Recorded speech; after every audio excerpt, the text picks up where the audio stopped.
How is the star date calculation done? So first, everyone can see the presentation all right? Yeah. Yep. Okay, thank you. Yeah, my quick question was like, how did you calculate the star date? Oh, I'm just using a Star Trek star date calculator online. Okay. I think most of my presentation use that, and I'm using the now UTC time, okay, in the calculator. Okay, So, can you put that in Discord? yes, I will put the link after. Where is it?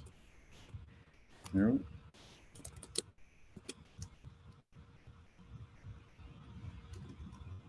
It's a fun stuff. It's Stardate calculator from the Star Trek Online Academy. So here you put your data, and you just convert, and you get the star date. So let me put that in the chat. Here.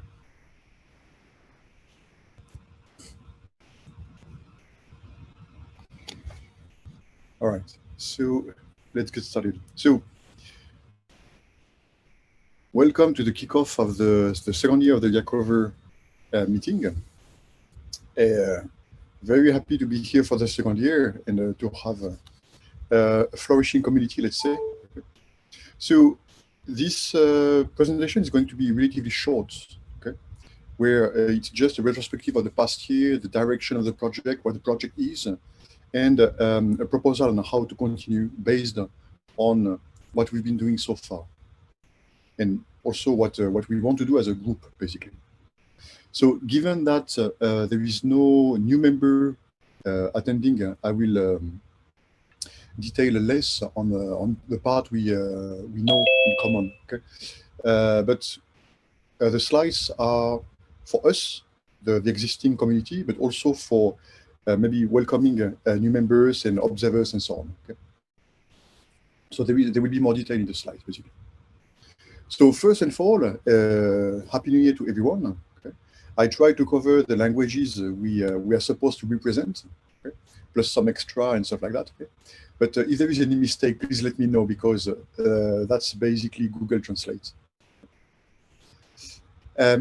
First, I like to put everyone on the same page, okay, on what the Yak Rover project is, or was intended to be. Because we are all working on different kind of rovers and so on. But as we can see on this slide, rover means a lot of things. Okay, wheels and legs and flying and intelligent, autonomous, a lot of things. Okay, and so at the beginning of the project, so at the end of 2020, the framing is on the ROM. ROM is the tool we are using for all documentation and definition, and I've extracted from there what I think is the essence of how the project started. Okay, and basically the idea is to make real rovers, actual rovers for space missions. And that's a short sentence, but what it means is to actually build. We are a hands-on group, not just theorizing of what a rover could be or should be. Okay?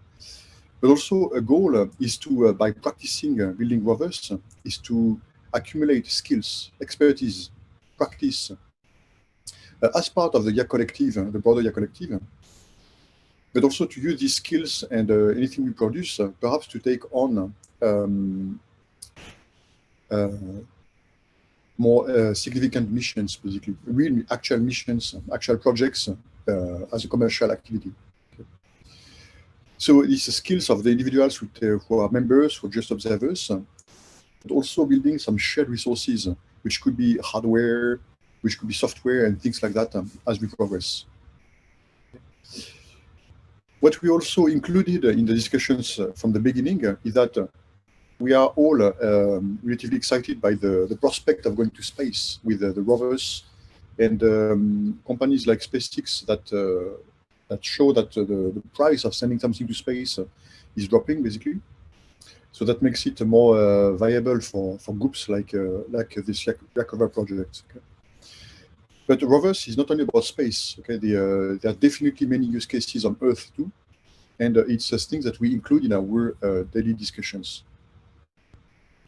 Last point that is very important from the beginning is that it's a very organic way of working. Okay, it's a very experimental. We can all propose ideas and try things. Okay, and there is the fun factor. Okay, that we want to be serious, but with some fun aspect to in the learning and the progress. So these are different keywords that we've been using since the very beginning, before we even started the first meeting, which was the first kickoff last year. And the project also has a different kind of output, okay? And we've seen over the year that this output is really concrete. Okay, so we have real rovers that we will be talking about later again.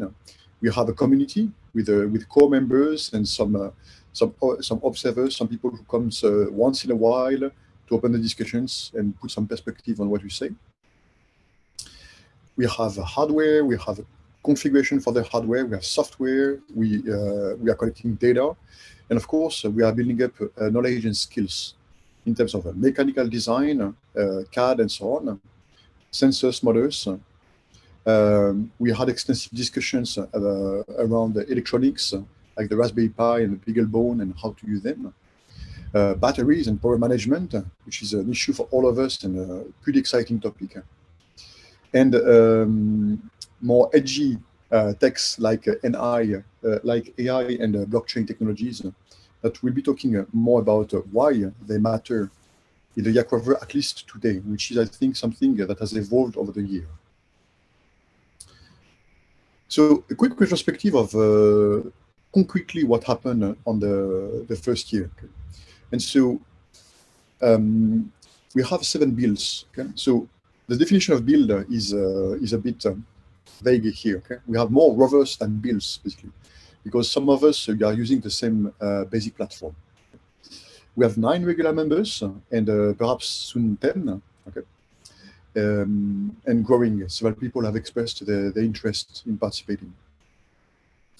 We've produced hours of videos, so we have a weekly meeting on where we talk about different topics, build updates, and specialized topics like what is a battery, what is a motor, and so on, and how to use them.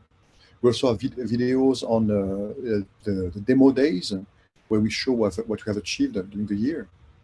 And we even have tutorials on the different topics, usually rather technical topics, as well as guests. And another significant output is open source code and designs that are not really formally shared yet, but which are basically open. And this image shows the different rovers that we have currently in the community. And you can see different shapes and different technologies. All of them have been demonstrated to some extent during our yearly event at the end of the year that we call the demo day. And we are really covering here the whole stack of what making a rover means. The software, the hardware, the mechanical aspects, the electronics. We have deep learning, we have flying objects. So a pretty broad approach to the rover topic. So, and this slide shows concretely a few things that happen that has been done. Okay, so we have a demonstration of what some rovers can do. Okay, we have close-up studies about what the rovers have been. Okay? And we have the meetings, which are usually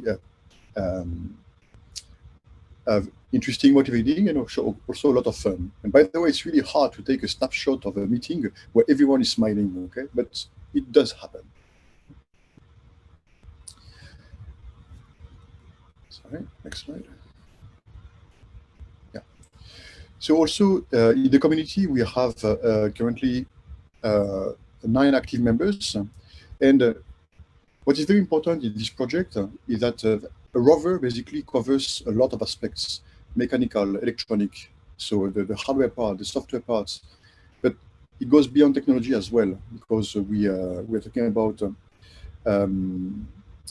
the more artistic aspect of projects involving rovers. Okay, and so you can see on this slide all the current members, at least their alias image we can find on the social medias, where and you can see that there is a spread of skills. Okay, and this is actually desired and a strength for such kind of project because of what we need, what we could do, and the complementarity of the different expertise of the people here. Okay? But there is really room for anyone to take part in such kind of project. There is so much to do anyway. Also, as for the physical coverage, okay, we are really across the world. And so I don't know where I put red. I put red in Brazil, okay, but that's a mistake I will correct later. Okay. But so it's also to show that it's really a distributed initiative, okay, where we work remotely and try to produce contents that can be used in a range of contexts and a range of mindsets also. We also have different environments, physical environments where rovers could be useful. For example, here I am on the far right, actually, okay, where I live in the mountain in Japan, and if we need a place with snow to try some rovers, it's something that I can do right away, basically. So, as for the opening year now, we have been discussing at the end of the year about what we would like to do, what we think would be meaningful. And this slide sums up. It's my take on what we've been talking about so far and on the direction for this year. Okay, so there is no significant change. It's more about having a short list of keywords about what would be valuable as what I believe is valuable as an individual contributor to the group, but also for us to provide meaning of working together. Okay, and so the first point is about spread. Okay, spreading is about bills first. Okay, that we have 7 bills right now, and soon number 8 that is coming. And we came up with a kind of conclusion that more bills is actually pretty interesting. I will talk about that a bit later. Okay, but the diversity brings strength in this thinking. Another aspect of spread is basically social network. Okay? And so one thing we've been talking about last year is to have a proper website. Okay, so it's not a heavyweight website, but something with a bit more structured information and that we can publicize more. Okay, so these are just broad topics about spreading the project, but also spreading in terms of diversity inside the project. The second point is about convergence. And so convergence sounds a bit like the opposite of spread, but it's for a very specific reason. Okay, is that we like to have more bills, to have more diversity, but more bills doesn't mean more work to do. We could have less to build. Okay, and the less to build here is really about things that can be reused a lot. And one key component here is software. Okay? We see that whatever rover we are thinking about, there is the software it uses has a lot in common. Okay, that's one of the reasons there is a project called ROS, the Robot Operating System, which is something we are not using, but that is a strong candidate. Okay? And the goal of ROS is to be the operating system, so the software stack for all the robots. Okay? And so the motivation, the reason why ROS was born was that we don't want to reinvent the software wheel every time. Okay? And so here is about the same. Okay, so it would be right now in the first year we had quite disparate approaches. We tried several approaches to the software and the hardware. Okay, of course, but on the software we can see that there are perhaps easier ways for a distributed team to reuse several things. Okay, I'll be talking about that a bit later again. The third point is about field tests. Okay, so that's a goal that we are having for a year. Okay, it's we intended the first year to be more about exploration, trying, learning, and by the end of the second year to have some field tests. Okay, so it's really to put what we build out there and try something. Okay, and so this is really a goal for the end of 2022, and it's something that will evolve, and I guess we'll start defining more concretely around the middle of the year. So the goals are really to spread in two senses, okay, to converge on some aspects, and to be able to conduct field tests, which provide some kind of closure on several of our activities. There is a significant change I've observed in the thinking inside the group from the original plan. So if you go to this slide and you click on the original plan, it's a link to the Rome page where we have the documentation, and that explains what the original plan was, for year 1, 2, and more. Okay? And so the significant change here in the thinking, the way I understand it now, okay, is that year 2 will be about having more chassis, more builds. Okay. While the original plan was to have a converged chassis, that to have a design of what a rover should be, and a kind of have a blueprint on which we would iterate and copy paste, basically. Okay. And so it seems now we are more on toward diversity, at least on the hardware. Okay. And so we still have the convergence aspect, but it's on, let's say, the brains, the software aspect of the rovers. Okay. So this is, I think it's a significant change, at least in the mindset. Okay? But we can come back on this topic because it's something that we've, from my perspective, we have understood over the year that it could be meaningful to have such an approach. So because of that, here is a slight redefinition of the Yak Rover project. Okay. Which was about making real rovers. But with the understanding of the first year and the market and the perspective and what could be done, here is a new definition, is that the Yak Rover is about making and tooling up. Okay? So it's making, that thing we have in the first year. But it's also to tool up, okay? In the sense that it's create a battery of tools, okay? To do what? To build autonomous rover systems. So I really added the word autonomous here because it's something that comes back over and over. So there is the AI aspect, but there is also battery energy management and so on. Okay, and those are challenges that deserve to be part of meaningful rover missions. And the last aspect is for pan-planetary missions. Okay, so what I mean by that is that it's about Mars, it's about the Moon, it's about Earth as well. Okay, so we have this space flavor to the topic, to the project that we all enjoy. But a lot of things we are talking about for Mars can be really useful here on Earth and actually tested here first before sending there, while we're waiting for SpaceX to reduce the prices. So on the slide, you have the bullet points just under, and they don't really change much from the definition so far, except the first one, which is to build actual rover-centric mission ecosystems. Okay? So the word ecosystem should be understood as the Yak Rover project, at the end of the day, is not only about rovers. Okay? I will come back to that shortly after, because to make a real rover, okay, a real autonomous rover, is about the rover itself, of course, but it's also about having a charging station. It's also about having specific infrastructure that makes it possible. Okay, so we'll discuss about that later. But it's a bit broadening and a broadening of what the project is, but also a deeper understanding of what it should be.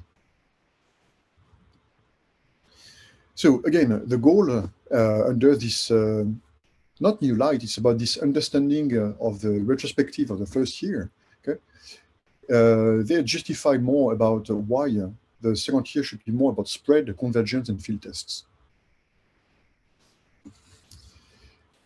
A little bit more on this kickoff part of the second year is about the approach. Okay, is that in the first year, the statement we have. So again, if you click on the first 2021 statement, you will have the full detail. I've just extracted here the key parts. Okay, is that we want to work in a loosely synchronized way. Okay. Because we are distributed, because we have different time zones, different commitments in work and so on. And so loosely is really important, and I think we're going to keep that. Okay. We have weekly meetings where we are looking at what we're doing in the past missions. We try to have deep dives into different topics about like motors, navigations, and our member Joshua has been really key in the first year for that. And we have also this goal of being the most knowledgeable group on all things rover, okay, except NASA and the professionals, let's say, okay. And so it seems to me that we all want to keep that. It really worked the first year, and in French, I would say that we don't change a recipe that tastes good. Okay, so. The idea for this year is to keep all that, to keep the style that was started by Venkatesh, and with a twist. Okay, that to contribute more to common elements. Okay, that we have individual builds and we have our different skills. Okay, usually the build reflects our skills. Okay. But we see also that there is things we can do in common that we can share, that we can reuse, okay, and especially software and data, okay. And so the thing that there is something very important here that I propose that we add that, we try to follow this, okay. But I'm talking about software, but it doesn't require from any of us to know anything about software, in fact, okay. Because in the group, of course. Contributing can mean to write actual code if you can, if you want, if you're interested. But it can also be about being just an observer, okay? Is that to decide what the software is going to do. Okay? So we talk about components like a SLAM, okay? Some components which are popular for rovers, okay? We don't need to write any single line of code about SLAM. We can just say what kind of SLAM, there are different kinds of SLAM, okay? What kind of SLAM we would like to be using, depending on the perspective of our individual rover, okay, and we discuss all that, and we try to make decisions that allow us to use what we need in a simpler way. So there will be some coding then, but that will inform what the coders should be doing basically for themselves and for the community. Another aspect to contribute to the common element is just to be an operator, just to be a user. Let's say we choose a SLAM library that a lot of people here work, writing small tutorials and trying to install it and to try it, to make some experiment and give some feedback. Doesn't involve any software to write, okay? It's just about installing and using. And this is extremely valuable. So if I take one of our rover that is really mechanical, okay, and the software is just a standard software, that's perfectly fine to be contributing from that perspective. Okay. So basically, the approach of the Yak Rover project is like what we've done in year one, okay, with trying to spend some time on a common pool of things which are usually software or sharing data, basically. So on the organization perspective, on the organization of the group, we don't change anything, basically.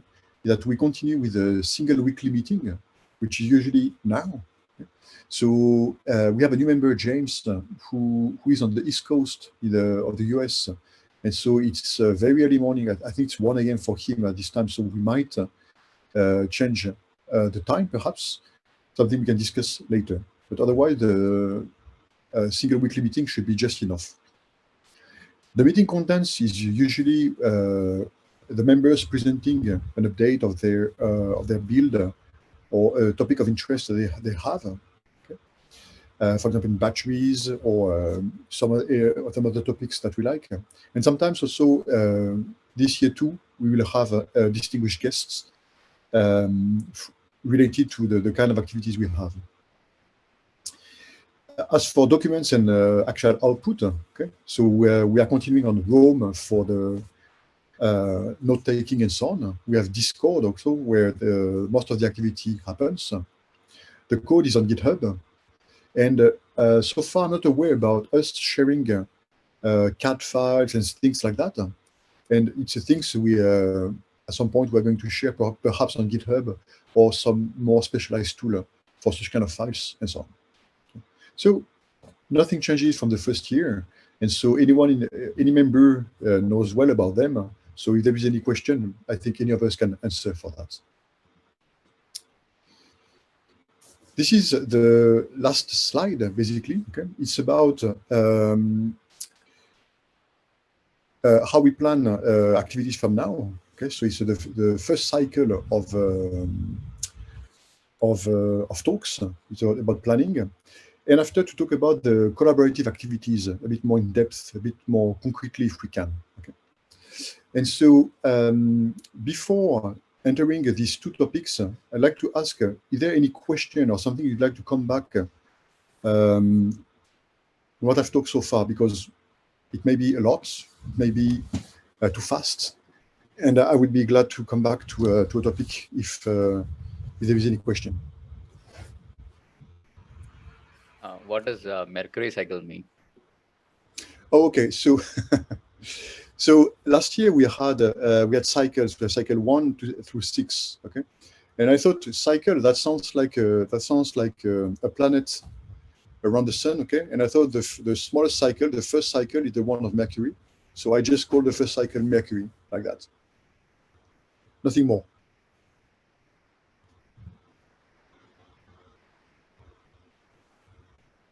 I have a question regarding what you said at the beginning.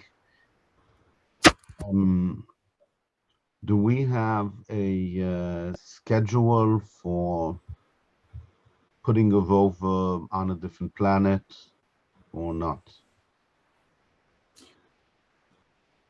Sorry, do we have a schedule for that? Yeah.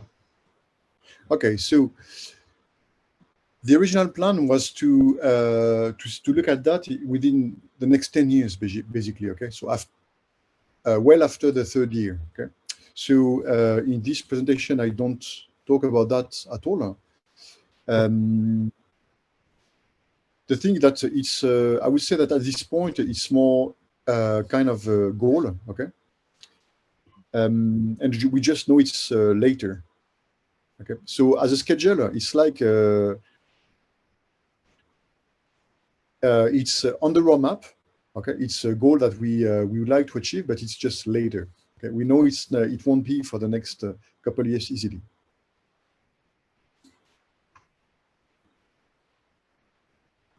It could be something we decide to actually work on. Okay, but it seems there is so much to do first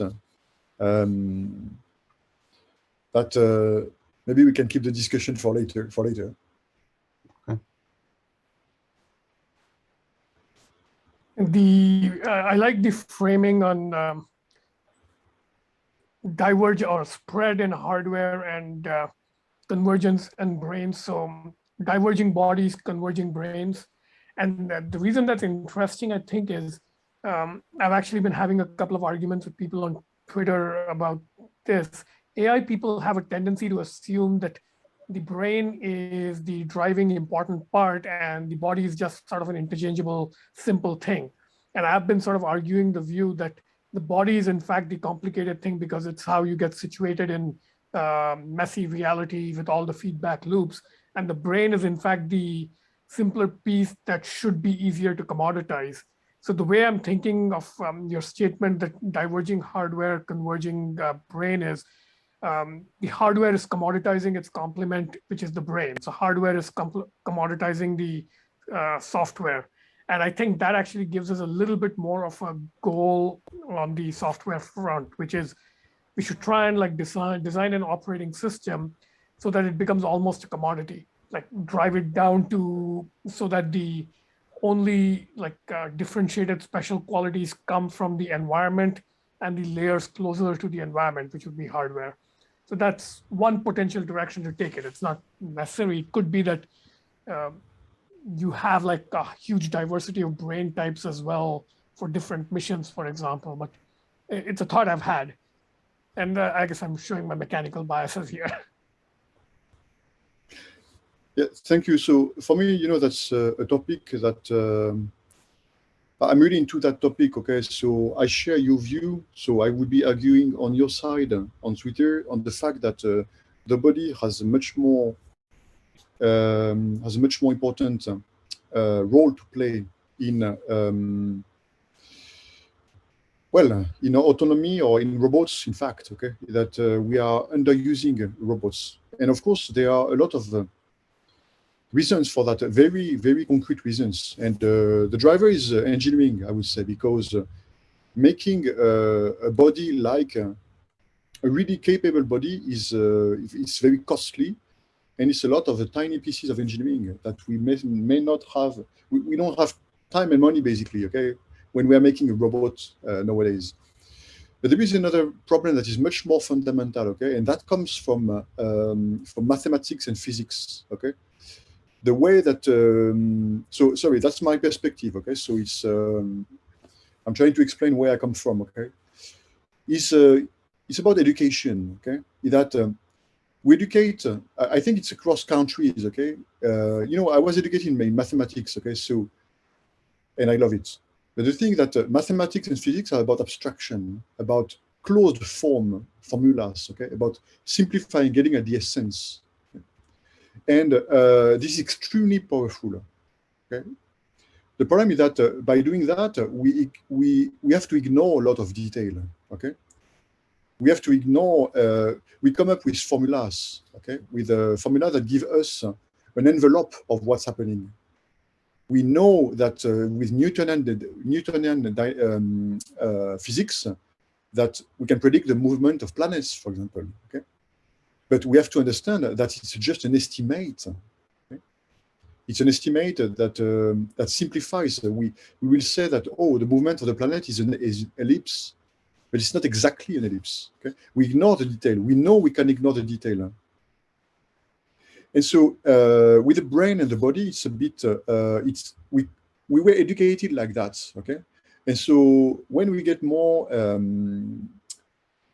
when we start being interested in something like the brain and the body, okay, we come from that, okay. So we have the tendency to have the same approach, okay, to see, to see the brain as the holy grail or whatever you want to call it, the top of the top, and the body is just the hardware, the dumb hardware on which we run, okay.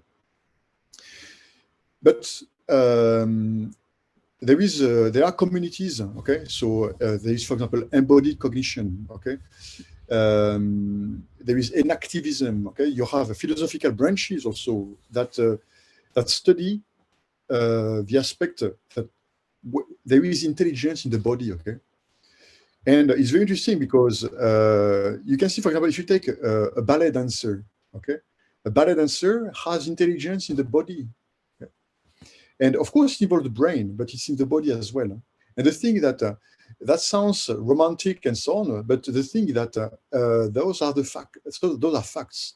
It turns out we have a lot of brains, a lot of neurons in the brain, but we have neurons in all the body, for example. Okay.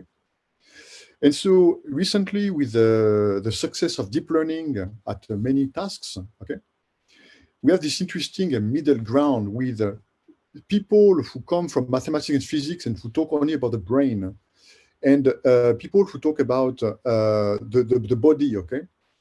And in the middle, you have this deep learning piece, deep learning, which takes basically raw sensor data from the body to make something at a higher level, more brain-like, okay? And so now we have more and more, I would say thanks to the deep learning hype, we have more and more people okay to listen to the fact that it's not about high-level symbol handling, math physics kind of thinking. There is something else, okay? And right now we are seeing this something else through deep learning, but there is more, okay? And for me, that's one of the motivators to be here today, to be part of the Yak Rover. Okay, that's sorry, I'm finished, Anurag. Sorry, yeah. It's just the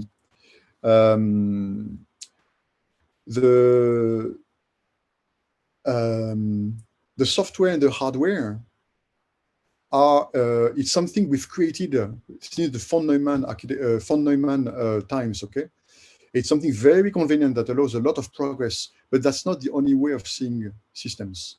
Okay, and it's important to look more into the hardware, but with a software mindset in a way. Okay. I'm finished. Sorry, Anurag, please. No, I was just continuing on. Did anybody have time to check out the paper called "The Whole Prefrontal Cortex is the Premotor Cortex"? It was like I put it in Discord. So it basically argues that the whole prefrontal cortex we have, it's the premotor cortex, and then so it's like our brain are tightly integrated into the actions we do. And then like you can like think about this. Do you know about the palmar grasp reflexes? Like the babies have. So whenever babies are born, like they have a inbuilt let's say action to grasp something with their palms. So it's called palmar grasp reflex, and it's so strong that they can like their entire body can hang on that, and it's like built into us before even like they can speak or think about something else. Like they can like grasp something. So like that is an example of like how tightly our brains are like integrated with the actions of the body. So basically like action is thinking. Anything we do is like kind of a thinking. Yeah, thank you. So I've skimmed the paper and I plan to read it because it's pretty much, it's good, strong, I mean, experimental evidence of several things that I'm really interested in. Okay, but there is something, and so that's very important kind of work. See, if you're interested in the kind of mindset to approach rovers, at least in the thing that Venkatesh and Anurag have just talked about. Okay, there is something to there is another dimension. Okay, is that this paper, what I understand so far, I haven't read everything yet. Okay, that they isolate the prefrontal cortex. Okay, and so that's interesting, that's relevant, but we have to keep in mind that there is also another aspect inside this, is that there is a whole community that says we can't separate the different pieces of the brain. Okay, and this is something that a few of us know about. It's called multi-agent systems. Okay, so it's to see the brain as a multi-agent system, in which basically we can't isolate a piece. A piece by itself doesn't mean anything. Okay, it has a specialty, but it needs to be interacting with the others to have the global meaning. Okay, and so these are things that I've been talking about last year and that I will be talking about this year. So I hope it's not too abstract. Okay, but my motivation is really to have something really concrete for rovers. Okay, sorry, that's another aspect I wanted to share. The grasp reflex example sort of clarified just now for me, and kind of abstract point. Like we've been talking in the last year about the subsumption hierarchy from Rodney Brooks from the 90s, right? And if you think of, and that's an example of a whole class of such models where you assume of a robot architecture in terms of like abstract layers that have different levels of functionality. And I always thought of, for example, the subsumption architecture as being a rough model of the brain where the lowermost and fastest layer has, for example, brainstem level responses. One level higher might be, cerebellum level responses, and the highest level might be cortex with like open loop executive planning. And I'm increasingly thinking that's actually the wrong way to think of it. And the Palmer grasp reflex shows you why. Because an alternate way to think about layers of architecture is, have you guys heard of the term homunculus? The idea that inside whole person, there's a smaller whole person and a smaller whole person. So it's like nested Russian dolls. But if you think about robot architecture in terms of like a complete functional agent at the lowest level that performs just one function. So it's not like a layer in the hierarchy that needs other hierarchical layers to work with. It's a complete agent. And it does the single most important survival critical task. Now, what Anurag just said is that the grasp reflex is strong enough in a baby that it can actually hold on strongly enough to support its weight, right? That tells you that the smallest, lowest level homunculus in the human body is something that can survive in an environment where getting detached from its mother is basically death. So it has to hold on enough to just survive, right? So that's the, so if you think of human beings or any robot or any animal as a series of nested robots, each of which does an increasingly expanded survival function in safer and safer environments, that's not quite the subsumption architecture, because a complete sort of situated way of being is captured by the grasp reflex, I think. So that's an interesting way to think of robots. And the connection to deep learning that I'm thinking of is deep learning does an interesting decomposition of hardware software as a two-layer hierarchy, right? It does, this is Andrei Karpathy's software 2.0. So now you can think in terms of hardware, then you've got data, and then you've got software 2.0. And in that framework, software 2.0 is extremely simple. Like Karpathy and other AI people like to make the point that what used to be 50,000 lines of code is now just 500 lines of code in the framework, like, BERT or whatever. And all the complexity lies in the model that's being trained. So when you learn something like, say, a language model for English, all the complexity is in the learned model, and very little of the complexity is in the framework code that basically runs the training. It's just brute force plus very simple algorithm, plus a lot of input data being digested into a model. Now, this tells me that the brain can converge if it's kind of like a software 2.0 framework. So it can be very simple, compact, and universal. The hardware can be arbitrarily diverse based on number of environments and contexts.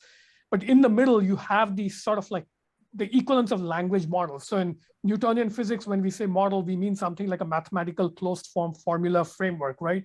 And when we talk about models in the physical world, we talk about things like CAD designs, where it's like 1:1 correspondence with like material reality. But interesting thing about things like AI language models is they have intermediate diversity and are at an intermediate level of convergence and divergence. So a language model like, say, English, yes, at one level, it's a single model of the entire English language. But if we give it more training data for, say, a local dialect, or for example, train it on our conversations here on the rover channel, it'll pick up a lot more vocabulary that is specific to rovers. And then suddenly there'll be a dialect of English that has to do with rovers. So it would be a rover English language model, right? So I'm trying to see, is there an intersection of these two that kind of gives us a starting point for operating systems, where you say, on the one hand, you must have very complete agent-like behaviors in sort of a homunculus hierarchy of multi-agent systems. So the smallest might be a grasp reflex level robot. So that's one clue. And the other clue is models should mean something like language models, where it's like an intermediate data-based abstraction of, a class of messy situations that form a domain. So it's not exactly an abstract model like, multi-body gravitation in Newtonian physics, but it's also not a model in a very specific sense, like a map of a particular rover landscape. It could be like, a learned data model of landscapes with rocks and cactus plants, right? So that's a class of models. So if you train the model on, say, the desert we have here, like out in Phoenix and Arizona, or Death Valley kind of desert, and you take the same trained model and put it on a rover in Meyer's backyard, which is the Middle Eastern desert, half the model wouldn't work, but half of it might work, because desert environments share enough in common that some of it will transport. So I think there's really a genuine seed for an operating system idea here at the intersection of these two ideas that's very different from the way things like ROS do it. Yeah, so that was the sort of connecting point I wanted to make. Yeah, thank you. So, sorry, for one, I'm very into all that, okay? And so maybe we can start the discussion. We've already started, but dive into the discussion about collaboration, because the software is gravitating around these topics. There's just one thing I wanted to mention, is that it's about, we take the example of the grasping for children, okay? and that it's a specialized movement that newborns have, okay? And so for survival, okay? And Venkatesh, you mentioned about substantial architecture. It's not like that, okay? And so I have a slightly different perspective that I think it's not like that too, okay? However, I see the subscription architecture as a snapshot, okay? As a snapshot of us at some point, okay? Because what we know also from studying newborns and people around their age, okay, is that the structure of the brain changes over time, okay, especially in the first 3 years. Okay, there is something with very well known. I'm not sure about the word, but it's around when a child around 3 years old, they will have something. I'm not sure how it's called anymore. It's called dramatic forgetting or something like that. Okay. Yes, suddenly they will forget a lot of things they had in their 3 first years, and they will have new capabilities and they will lose some capabilities. And so, sorry, I don't remember much about that. But look at us. We are all adults, and we do have some strengths in the hands. Okay, but proportionally to our body, it's a much lower strength than a newborn has. Okay, proportionally they have much more strength to their weight and structure of their body. We have much less. Okay, and so, but we have much finer movements. Okay, while the child can just not grasp and grasp. Okay, it's not binary, but it's more binary. Okay, and so it means that in terms of encoding, okay, we can encode many more states, okay, but with less strength. Okay, and so it indicates somehow, okay, so sorry, it's just I'm glossing here, but that the structure, the cabling, the wiring, okay, may differ somehow. Okay, and as we know by study that it does differ. Okay, and so substantial architecture, I think it's not valid from beginning to the end of the organism. Okay, it's more about a snapshot, a slice of the state we may be at some stage in our development. Okay, and most likely at an adult level. Okay, where we are shaped by our environment, by our education, and so on. People who study mathematics and people who study liberal arts, usually they have some people. We have this image to say they are not wired the same way. Okay, and this is what we mean basically informally. Okay. So, sorry, is there any more question, or shall we a bit step forward, if you don't mind?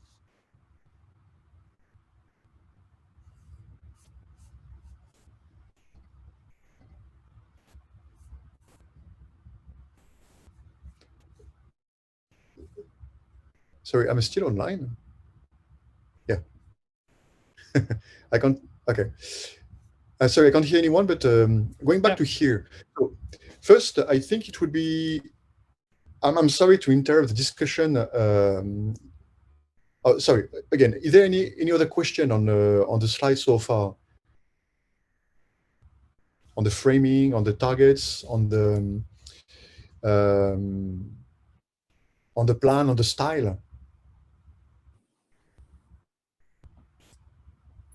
I did want to build off of Meyer's question as to the tangible progression and timeline to a launch. The intermediate step is likely going to be terrestrial playground deployments. And I understand that the current trajectory is to diverge on the hardware. And my question is, how does that fit into a terrestrial deployment and test bed? Because like one embodiment of that could be kind of like a sandbox in the desert. There'd be multiple sandboxes to deploy software containers and test them out. Or like, what are the near-term embodiments of deployments on a myriad of hardware versus having a single dedicated set of hardware for anybody to deploy to?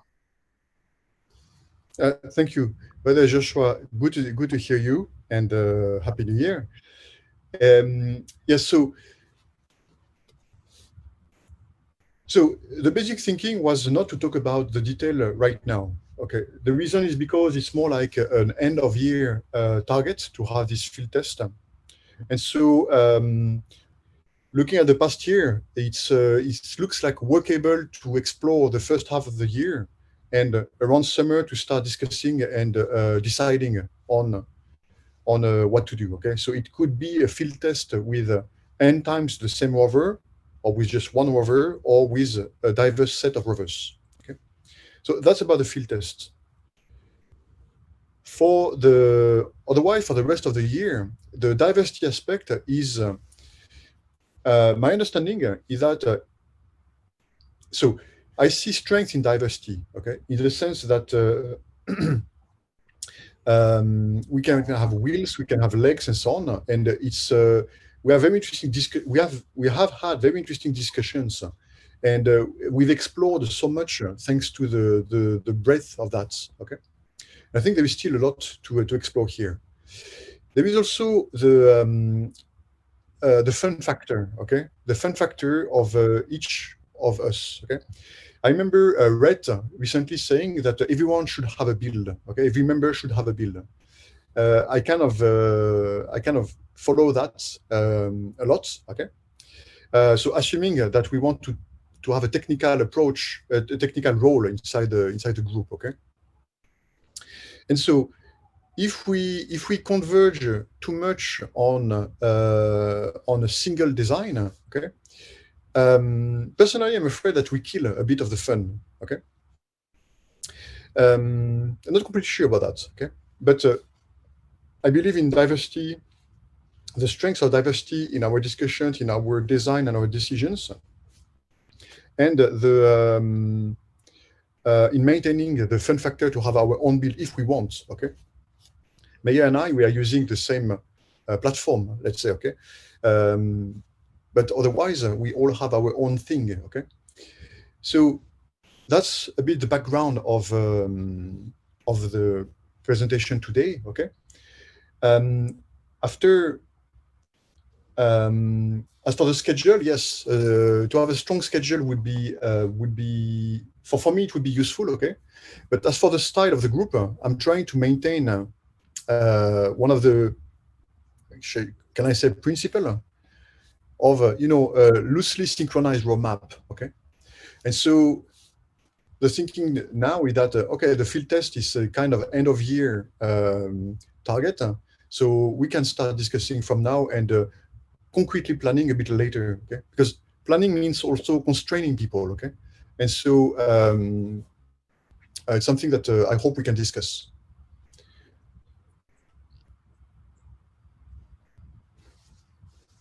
So, Joshua Mayer, does that sound reasonable, or shall we dig a little bit more? I would talk about the opposite side. The question I asked was about a schedule. Do we have a schedule with a clear goal in, I don't care, 10 years? And then we have to start talking about milestones in between. But the flip side, do we have something, a clear goal sooner than we will have a demo at the end of the year? Do we have something that's planned, let's say, for April 4th, 3 months from now? Is there some place we want to be, some progress we can show? And personally, I don't feel a need to have goals, okay, because this is exploring for me. But I know other people are more directed, so I'd like to hear planning and having goals. But there is also the aspect of to have a common, to have collaboration. Usually, to have a goal makes that much more. To have a goal and a time, okay, makes that much more enactable, right? I also think we're not yet ready to have like serious goal discussions because the capabilities are not there yet. Like if we wanted to even do a converged hardware design and do like an ambitious joint mission, I don't think we have the capabilities in place yet. But by the end of the year, of the diversity of rovers, one or two may be in a robust enough condition that some of the rest of us might sort of like slow down on our own learning builds and start contributing more to the most promising build and move the mission, move towards a more realistic Earth mission in year 3. So something like that, I think, could happen. Like, I think I still need to scratch my own itch and like just going through the learning curve and getting to like 101 level capability in many areas.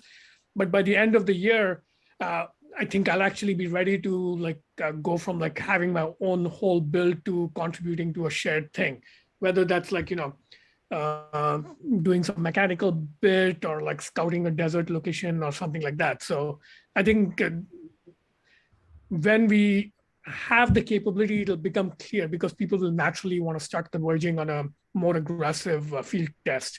But until we kind of feel it in the gut, I don't think there's a point to planning it. And I posted this comment in Discord, but diversity, field test, and then deployment to Earth missions, this basically to me sounds like the DARPA Grand Challenge roadmap, which was, if you remember, they had 2 years of like desert driving, autonomous driving testing. The first year, nobody finished the race. Second year, several of the teams cracked it. And then by the third year, everybody was copying the most successful models out of Stanford and CMU, right? And the first year, I think the 150-mile course and nobody got farther than like 7 miles. And there was a huge diversity of like builds attempting to do it. But now it's like everybody's converging on basically Tesla and then copy Tesla to create an OEM version of Tesla. So there's like 2 games in town basically at this point. And that convergence took what? When was the DARPA Grand Challenge? 2008 or something? So I think it was 2005. 2005. Okay, so it took about 10, 12 years. And I would estimate that the convergence part, when people started basically jumping on the same successful design pattern, it happened maybe 4 or 5 years into the story. So I think that's good calibration for us. Yeah, thank you. So taking into account what I've just heard, there is still something that if everyone is okay to target for a field test by the end of the year, okay, it's still good to talk about it. Okay, so it's not yet a proper planning, let's say. Okay, I think it's honestly, I think it can wait a little bit. But I would say that to answer to Joshua and to some extent to Maya's comments, perhaps planning to talk about it, if you see what I mean, okay, and having someone to make sure that we are making progress on the discussion, and so that would be me, matters, okay, and so. Would it be okay for everyone if in cycle 1, we have one session? So we have sessions with everyone's updates and so on. We may have a guest, and we have a session on already talking about what kind of scenario, what kind of things we would like to do for the end of year. Okay, because it will for sure be a lot of work. So sorry, I'm proposing to a meeting to talk about it. Like all the big companies would do. Okay, let's have a meeting to talk about it later. No, if we're gonna do it like big companies, we have to get a getaway in some private villa with a cook and a very light schedule, tennis courts, and so on. You can't just be the big corporate meeting setup, but without the big corporate fun. Oh, sorry, Mayor. What I meant is that in our cycle, just to have a session, a 1-hour session, where we talk about what about the proposal and a tentative target for the field test, basically. Okay. After the just wanted to say, yeah, I agree. And planning to have a meeting at the end of the first cycle will be good. So not just any session anywhere in the middle, but I think it specifically should be on the date Maya proposed. So if April 4th is the rough end of the first cycle, 10 weeks, no, that'll be earlier, I think, mid-March or something, I don't know. But yeah, we should make the last session the first iteration of the field test planning session, because that way we'll have time to go through one round of like updates and stuff. So. Okay, sorry, I see I misunderstood. Okay, so Joshua, sorry, then I don't have any concrete answer to your question. Okay, except that we are going to talk about it in a few weeks. No, it totally makes sense. Thank you.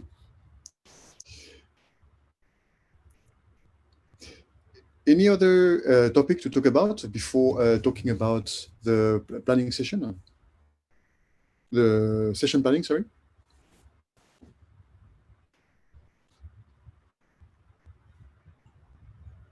Oh, okay, so first cycle, okay, so it's updates about our work and so on. And so to think about it, I've been trying to review a bit what we'd like to accumulate over a cycle, okay? And so it would be interesting to talk about the focus on what each of us would like to work on, okay? Because I think it's something that is pretty beautiful and also pretty interesting is that we all have different skills and we have different targets, okay? Some of us want to learn mechanical aspects, some of us want to learn electronics and so on, okay? And so it would be interesting if your update was also mentioning about that, okay? And if we could talk about it more often, basically, okay? For me, that's also very important because it's about our raison d'être in the group, okay? It's not about the common part, it's really about our selfish, let's say selfish focus, okay? It's very interesting because since we have different approaches, the complementarity makes that pretty powerful in the aggregate, I would say. So there is this, okay? The second point is about, I like that I found on Rome this, I think it's Venkatesh wrote that we'd like to be the most knowledgeable group on all things rover, okay? And so it would be nice if we have a few sessions where we actually try to be that group, okay? And so I'm not quite sure what it means, okay? Because we could, there is a very nice book about curiosity. A few of us have bought it, okay? Should we have sessions where we dig into that book on different aspects and so on? What does it mean to be the most knowledgeable group on rovers? Okay, it's about being able to answer any questions in the trivial pursuits on rovers, or is it something else? Okay, so perhaps we need some sessions about that. So ideas are welcome, and also if there is a topic that you're interested in, for example, the curiosity book. If there is a chapter that you're pretty excited about and want to present it, that could be something relevant. Other aspect is that we've seen recently the problem of licensing, okay, of the output of the group, okay. So perhaps we need a specific session on that. And so on that session, we would each of us would read a little bit about what licensing is, okay, because it can be pretty confusing topic as well, okay, and also maybe to have a point of view about what we expect, because my take from what I heard last time is that we'd like to be able to share, okay, to show what we've done, but also to take advantage of it, perhaps. Maybe some of us can even live from it, okay? And so in terms of licensing, it has some consequences, okay? We talked about several issues and the past experience with nice and not nice stories in the past. Okay? And last point that I hope to discuss today is should we change the time of this meeting? Okay, and the reason for that is that James I'm not. I haven't seen I think whether. you're thinking of me, Eric. Brian. Brian, not James. Yeah. I mean, There But was a sorry, person called James who didn't show up. He said he would, but he didn't. So yeah, I think he's in So you know what? Poland. I'm sure I can, because I had Brian in my mind, and I saw on Slack, on Discord, it was a lot of messages about James. Okay, and sorry, No, that's okay. That's okay. You know, I'm actually fine with this time. I mean, I couldn't do this every day of the week, but once a week it's fine. I have kids. I live in an apartment. This is very peaceful. This works for me right now. Okay, So, so you know what? It sounds like we have already answered a question. Okay, meeting time to accommodate EST done. Yeah. Thank you, Brian. And sorry again. the one question is, how do I get the Zoom invite? Is it in Discord somewhere and I'm just missing it, or? share your email with one of us and we can add you to the calendar invite. Oh, okay, will do. Okay. Now it's a fixed Zoom address. It's my personal meeting room. Hopefully, I'll be able to set up a different fixed number, so we don't send out a new invite each time. It's always the same one. Got it. Okay. You have it already.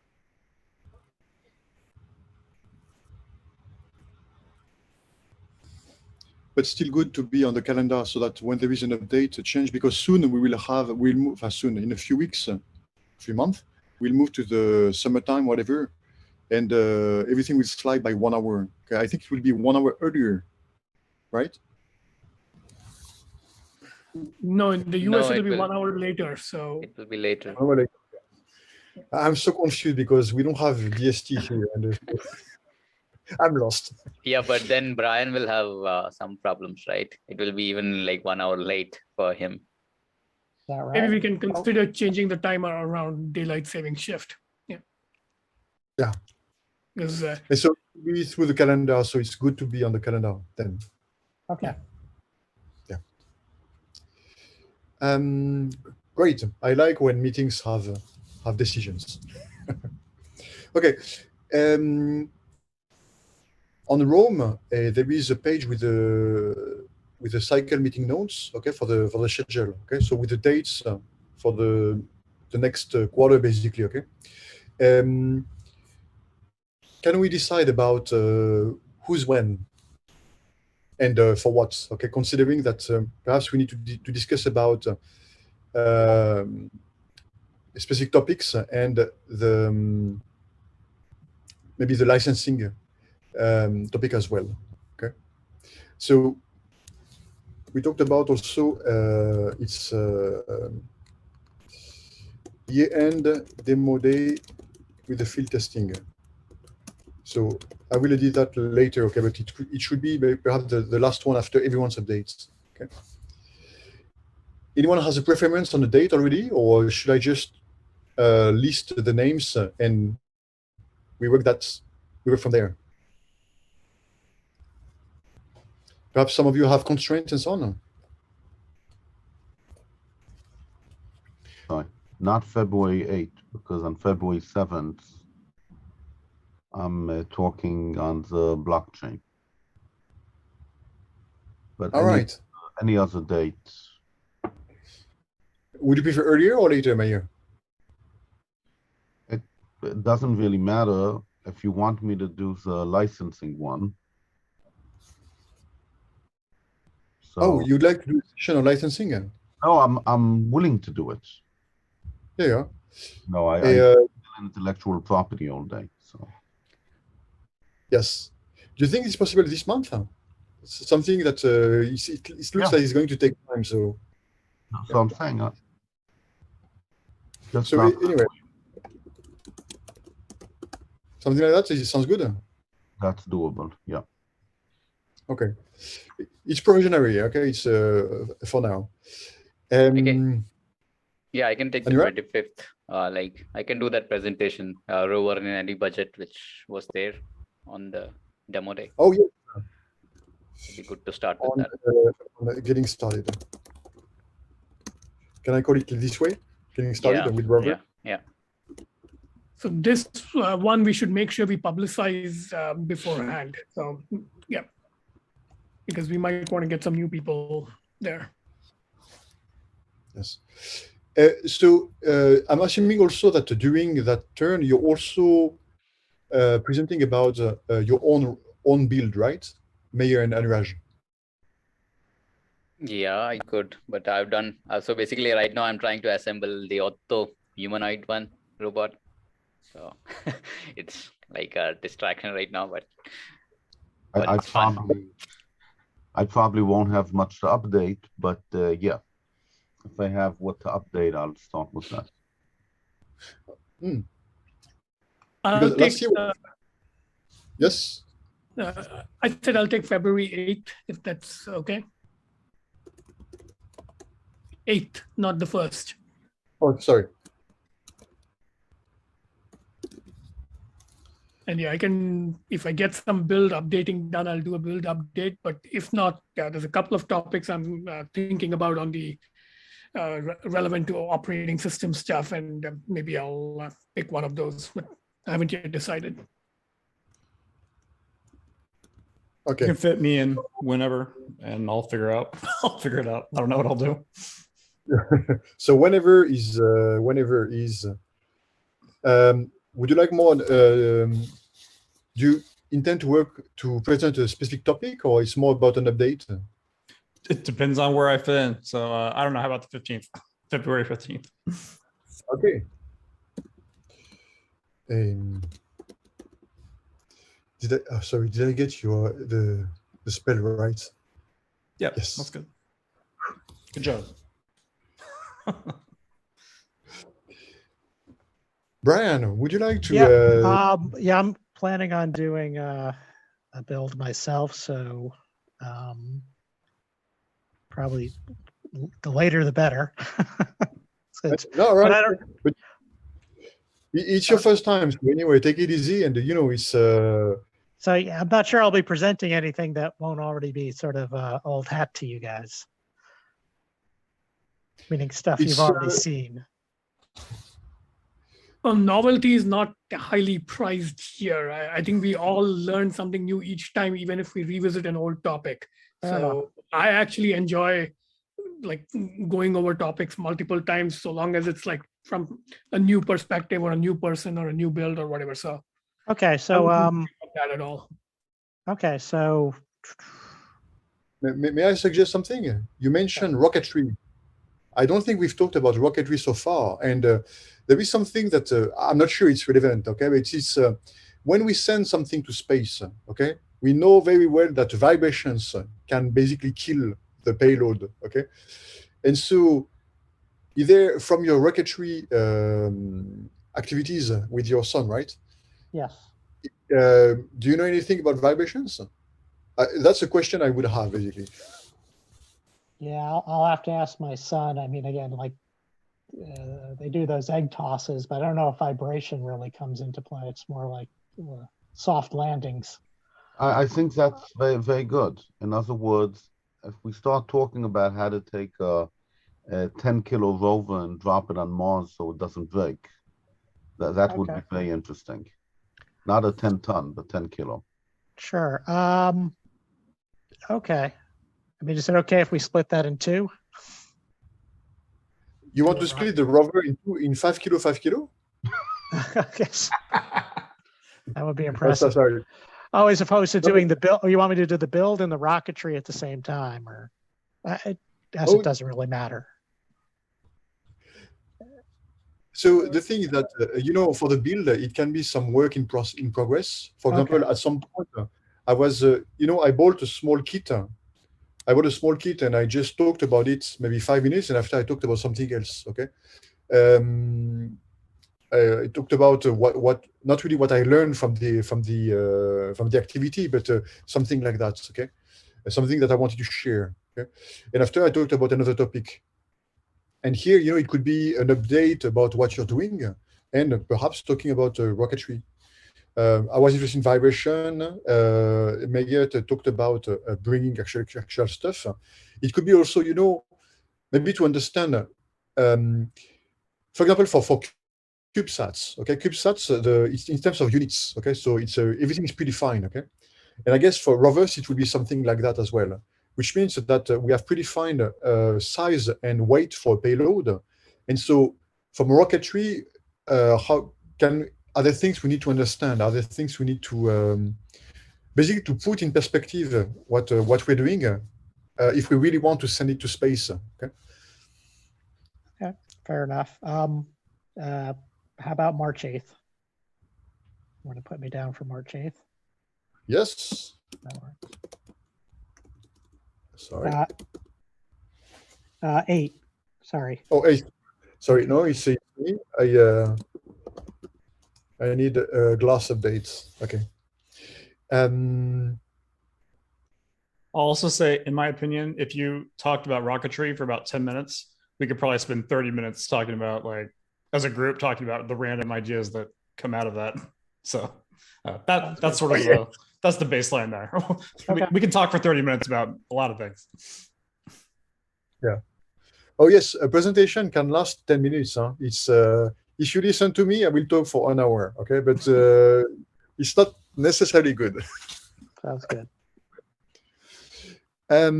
We have a few slots open. So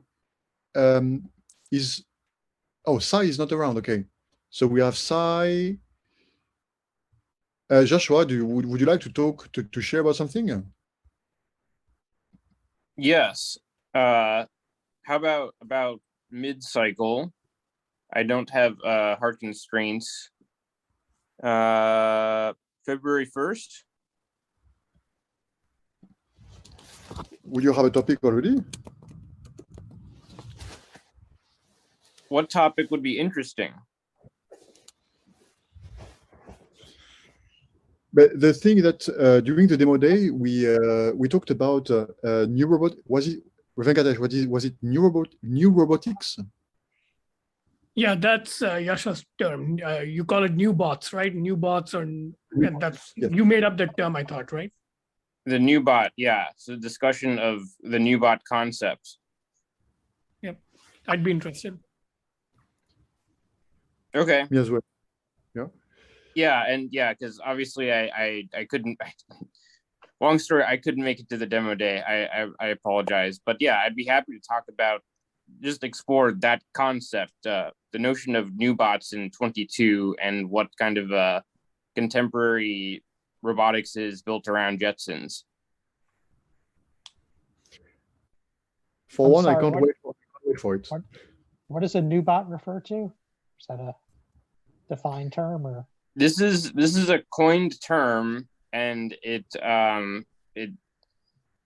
yeah, like we could go pretty in depth into the concept, and I'll prepare a discussion that digs into the concept. But in short, I view it as there's been a critical mass of hardware and software enablements over the past 5 years that I would consider it significant enough to call it a 2.0 or a incremental moment in robotics, and so I'm calling it new bots. That's kind of the time that we're in right now.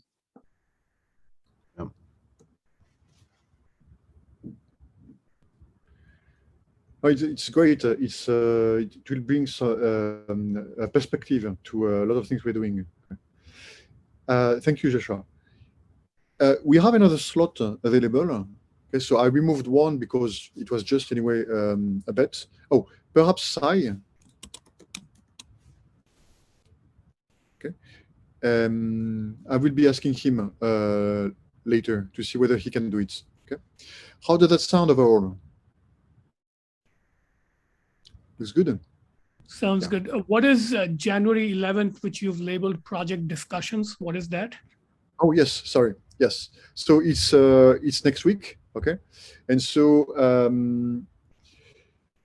I was thinking that maybe I should be the first to present next week, but it's going to be a bit challenging. Okay.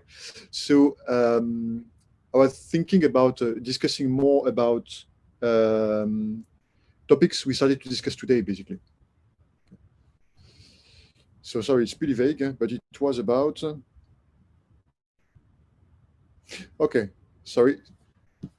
I will find a way to present next week. And we keep February 22nd open.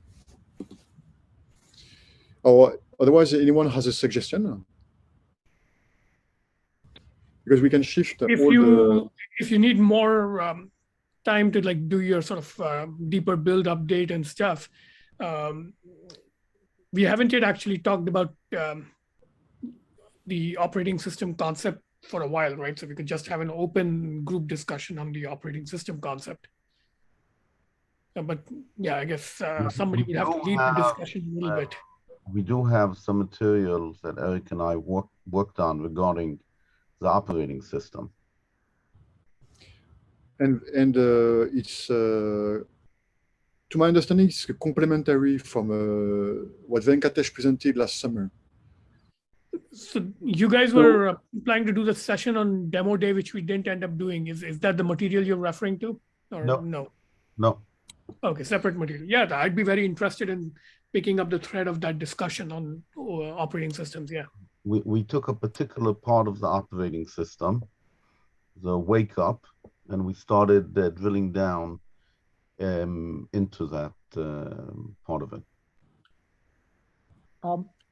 I saw in some of the previous presentations you've referred to something called BOS. Yes. Is that what is that the operating system you're referring to? Yes. So it's something that I'm trying to do. Okay. And so yes, that's part of it. Okay. It was just my take on what could or should be an operating system for the kind of activities we are talking about. Okay. Yes. But it's so there are a few slides. There is code. There are things working. Okay, but it's still it's still mainly an intent, basically. Okay. Okay. So the BOS is not it's not like ROS that's something out there. It's something homegrown. Yes. And if I recall, it's a play on ROS. So you want it to sound like ROS, but also recursive acronym BOSS operating system. And BOSS also happens to be, what is it, the genus name of the yak, whatever group the yak belongs to. I think it's BOSS, right? All cattle belong to the BOSS species, no, family. Genus, yeah. Genus, yes.